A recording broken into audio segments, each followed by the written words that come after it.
मिट्टी में मिला दे के जुदा हो नहीं सकता, मिट्टी में मिला दे के जुदा हो नहीं सकता, अब इससे ज़्यादा मैं तेरा हो नहीं सकता। दहलीज पे रख दी हैं किसी शख्स ने आँखें, रोशन तो कभी इतना दिया हो नहीं सकता। बिस्मिल्लाहिर्रहमानिर्रहीम। अस्सलाम वालेकुम दोस्तों, आपका sir Zeeshan Haider FSC chemistry first year chapter number 12। और आज हम चैप्टर नंबर 12 का जो लेक्चर स्टडी कर रहे हैं उसका नाम है reaction of sulphur. Lecture number 6 बनता है। सल्फ़र का टॉपिक हम स्टार्ट कर चुके थे। कल हमने उसकी रिएक्टिविटी, उसका मॉलिक्यूलर फार्मूला, उसका स्ट्रक्चर और ऑक्सीडेशन स्टेट और उसकी स्टेबिलिटी पे बात की थी। आज हम पढ़ेंगे कि रिएक्शन किस किस के साथ करता है सल्फ़र। तो प्यारे बेटे, ये क्वेश्चन लॉन्ग में पूछा जाएगा। शॉर्ट क्वेश्चन इसमें से आने के चांसेस थोड़े हैं, लॉन्ग क्वेश्चन आने के चांसेस ज़्यादा हैं। और अगर मैं आपको सल्फ़र की बात बताऊं ना, तो सल्फ़र बेसिकली मैनी एलिमेंट के साथ रिएक्शन करता है और ऑर्गेनिक और इनऑर्गेनिक कंपाउंड बनाता है। इसके अलावा सल्फ़र पानी के साथ रिएक्शन नहीं करता और नॉन ऑक्सीडाइजिंग एसिड्स के साथ रिएक्शन नहीं करता। जैसे नॉन ऑक्सीडाइजिंग एसिड से मुराद है HCl है, ये नॉन ऑक्सीडाइजिंग एजेंट है। HBr है, ये नॉन ऑक्सीडाइजिंग एजेंट है जिनमें ऑक्सीजन नहीं है। उन एसिड्स के साथ भी ये रिएक्शन नहीं करता और इसके अलावा नोबल गैसेस के साथ भी रिएक्शन नहीं करता।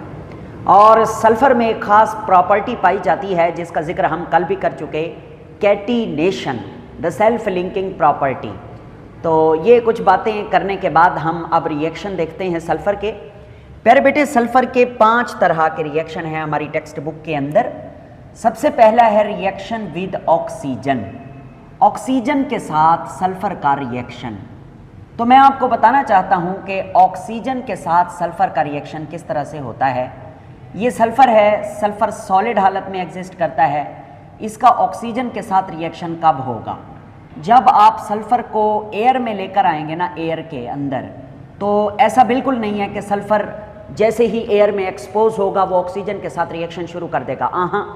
इसको जलाना पड़ेगा, इसे चिंगारी बख्शनी होगी, इसको कोई ना कोई शोला, चिंगारी, भड़कती हुई चीज़ देनी होगी माचिस के साथ या कुछ भी, तब ये जलना शुरू करेगा। जिस तरह से वुड जलती है एयर के अंदर मगर खुद ब खुद नहीं जलती, हमें उसे शोला देना पड़ता है, वो फिर जलती है। फिर जब एक दफ़ा स्टार्ट हो जाती है उसकी जलन तो फिर वो जलती रहती है। इसी तरह सल्फ़र भी क्या है, ऑक्सीजन के साथ यानी एयर में जलेगा, मगर इसको स्टार्ट करने के लिए इनिशिएटिव तो देना ही होगा।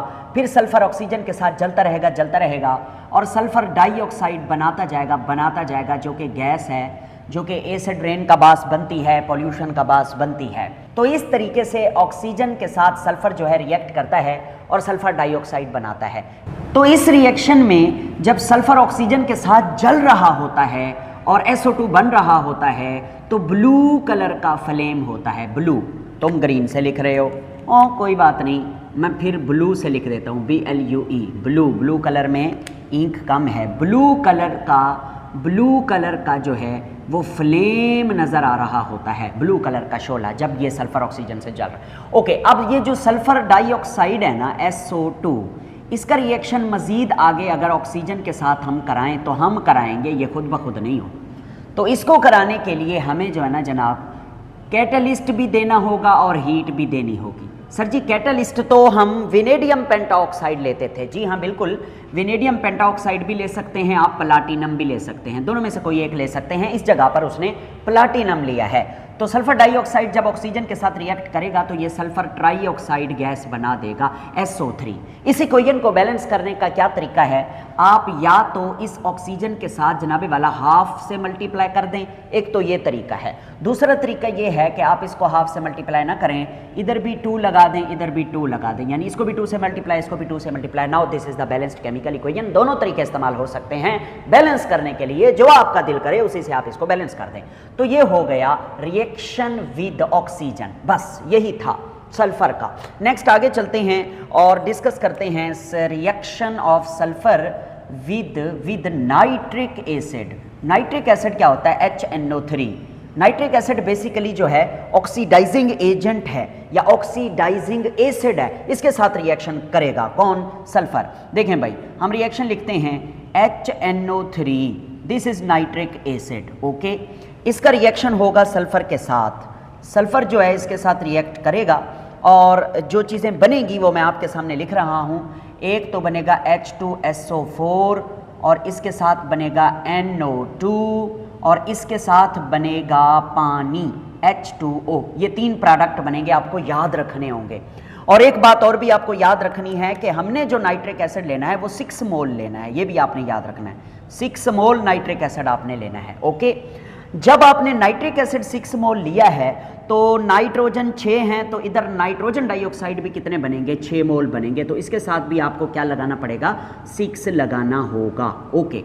बाकी चीज़ें बैलेंस करते हैं हाइड्रोजन को, तो यहाँ पर 6 हाइड्रोजन है, 2 इधर है, 2 इधर है, 4। अब इस 2 से मल्टीप्लाई कर दें अगर हम वाटर को, तो ये अब हाइड्रोजन 6 हो गए, 2 दूनी 4 और 2 6, ये 6 हाइड्रोजन हो गए। अब ये इक्वेशन बैलेंस है, इसमें और कोई छेड़खानी करने की ज़रूरत नहीं है। बच्चे कहते हैं सर इसमें ऑक्सीजन बैलेंस है, जी हाँ बिल्कुल।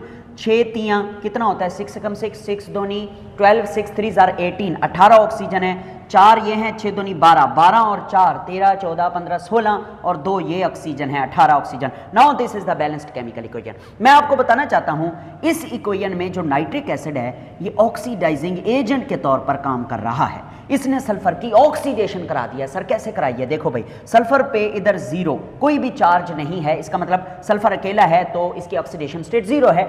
इधर H2SO4 में हम कल पढ़ चुके कि सल्फर की ऑक्सीडेशन स्टेट +6 होती है। अगर आप देखें ना तो 0 से +6 में जा रही है कौन? Oxidation state. तो increase in oxidation state is called oxidation. किसकी ऑक्सीडेशन हो रही है? सल्फर की ऑक्सीडेशन हो रही है। कौन करा रहा है? नाइट्रिक एसिड करा रहा है, जी हाँ।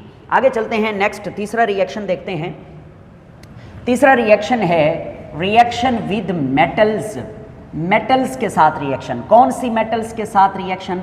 नोबल मेटल्स के साथ रिएक्शन, शरीफ मेटल्स के साथ रिएक्शन।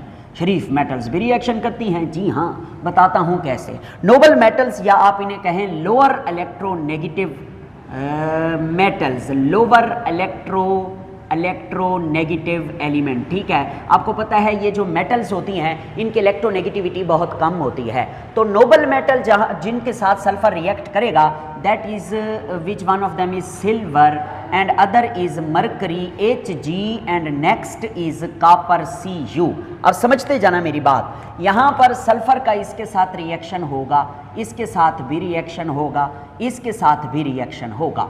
और आपको बताऊं कि ये जो तीनों मैंने आपको दिखाई हैं, सिल्वर, मरकरी, कॉपर, इन्हें नोबल मेटल्स कहते हैं। इनकी इलेक्ट्रोनेगेटिविटी कम होती है, इसलिए इन्हें लोअर इलेक्ट्रोनेगेटिव एलिमेंट भी कहते हैं। तो प्यारे बेटे, ये जो मेटल्स होती हैं ना, मेटल्स, ये इलेक्ट्रॉन लूज करती हैं। इलेक्ट्रॉन क्या करेंगी? इलेक्ट्रॉन लूज करेंगी।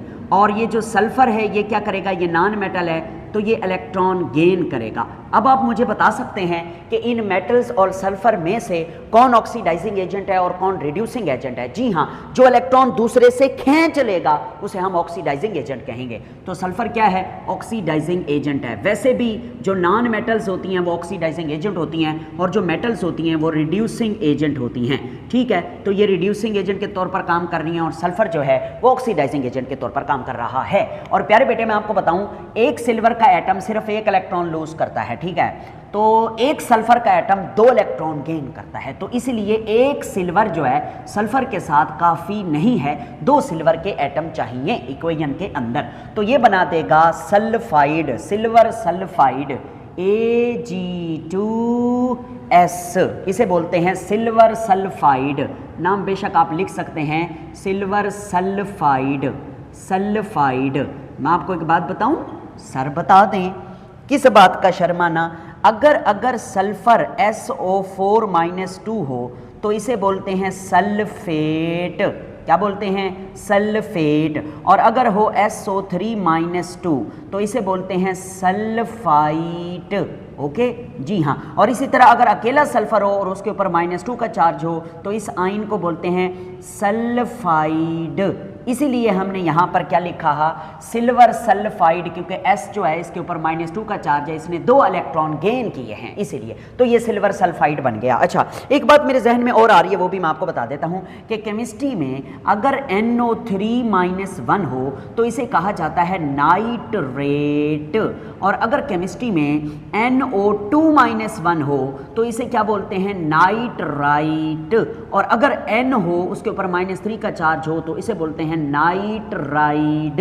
ठीक है, ये क्यों हम सीख रहे हैं, इसलिए कि अगर इसके साथ मैं पोटेशियम लगा दूं तो पोटेशियम नाइट्रेट, इसके साथ लगा दूं K पोटेशियम तो पोटेशियम नाइट्राइट, इसके साथ लगा दूं तो नाइट्राइड। ठीक है, सेम इसी तरह से सल्फेट, सल्फाइट और सल्फाइड, सही हो गया। ओके, और भी बहुत सारे होते हैं, खैर तो हम इधर डिस्कस नहीं करेंगे। रिएक्शन विद नहीं सॉरी, अभी तो हम इधर है ना। ओके, ये सल्फाइड बन गया, सिल्वर सल्फाइड। इसी तरह मरकरी के साथ सल्फर का रिएक्शन होता है, मरकरी 2 इलेक्ट्रॉन लूज करता है और सल्फर को दे देता है, तो ये आपस में मिल जाते हैं HgS, इसे बोलते हैं मर्क्यूरिक सल्फाइड। मर्क्यूरिक, मर्क्यूरस नहीं बोलेंगे, मर्क्यूरिक सल्फाइड। सर जी आपने इसको मर्क्यूरिक सल्फाइड क्यों कहा, मैं वजह बताता हूं। मरकरी पर +2 का चार्ज है और सल्फर पर -2 का चार्ज है, तो ये मर्क्यूरिक मर्क्यूरस में क्या फ़र्क होता है आपको बताता चलूं कि केमिस्ट्री में ना ये जो ऑक्सीडेशन स्टेट जिसकी कम होगी उसके नाम के आखिर में OUS लगाएंगे, और जिसकी ऑक्सीडेशन स्टेट ज़्यादा होगी उसके नाम के आखिर में IC लगाएंगे। मिसाल के तौर पर अगर सिल्वर के ऊपर +1 का चार्ज हो तो आप इसको लिखते हैं मर्क्यूरस, OUS। ठीक है, मरकरी है ना, Hg है, सिल्वर नहीं है, सॉरी, मर्क्यूरस। ठीक है, OUS। और अगर Hg के ऊपर +2 का चार्ज आएगा तो मर्क्यूरिक, सही हो गया जी हाँ। सेम इसी तरह से अगर Fe पर +2 का चार्ज होगा तो आप इसे बोलोगे फेरस, और इसी तरह अगर Fe पर +3 का चार्ज होगा तो इसे बोलोगे आप फेरिक। इसी तरह से कॉपर है, +1 का चार्ज है तो क्यूप्रस, और इसी तरह अगर Cu पर +2 का चार्ज है तो क्यूप्रिक। समझ रहे हो ना, कंपैरिजन में कम ज़्यादा, कम है तो OUS, ज़्यादा है तो IC। समझ आ गई जी हाँ, इसलिए हम इसे मर्क्यूरिक सल्फाइड बोल रहे हैं। और तीसरा रिएक्शन है कॉपर के साथ। अब इस केस में एक कॉपर 1 इलेक्ट्रॉन छोड़ेगा, तो इसलिए हमें 2 कॉपर चाहिए, तो ये बन जाएगा Cu2S।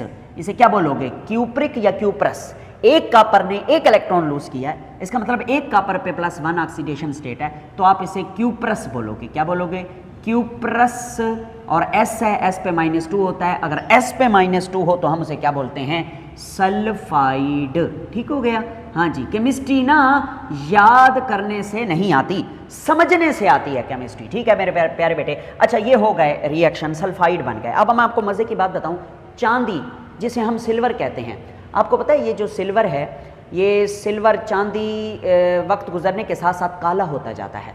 इसकी जो शाइनिंग है, इसकी जो चमक धमक है, उसमें कमी आती जाती है। वजह क्या है, देखो चांदी की अंगूठी मेरे पास थी, अब तो मैं नहीं पहनता, तो चांदी की अंगूठी जो है वो आहिस्ता आहिस्ता काली हो रही है। क्यों पता है आपको, बेसिकली जो सरफेस है ना सिल्वर की सरफेस, चांदी, उसका रिएक्शन हवा में मौजूद सल्फर के साथ हो रहा है और वो बन रही है silver sulphide.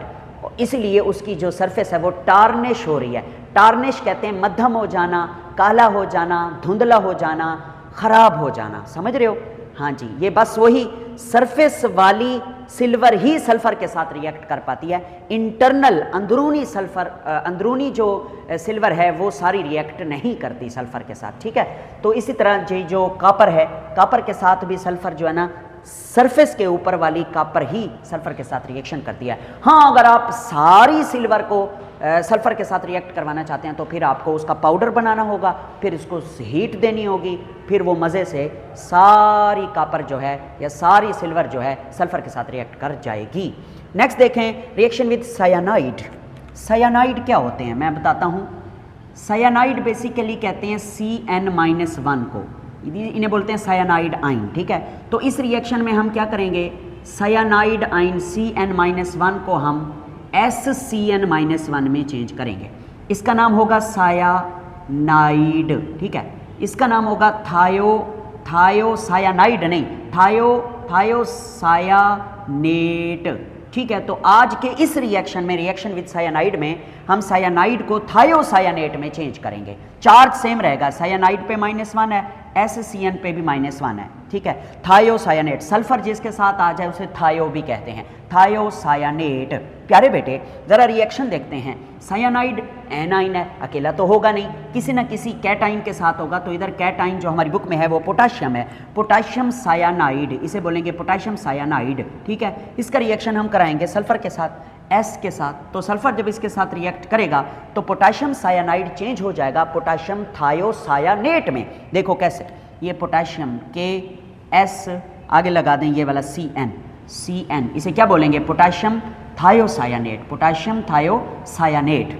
Okay, yes sir. अच्छा, ये जो थायोसायानेट होते हैं, चाहे पोटाशियम के हों चाहे किसी और के हों, हम इन थायोसायानेट को सीडो हेलोजन भी कहते हैं। सीडो हेलोजन का मतलब है हेलोजन के जैसे, हेलोजन की तरह। वो क्यों, बताता हूँ।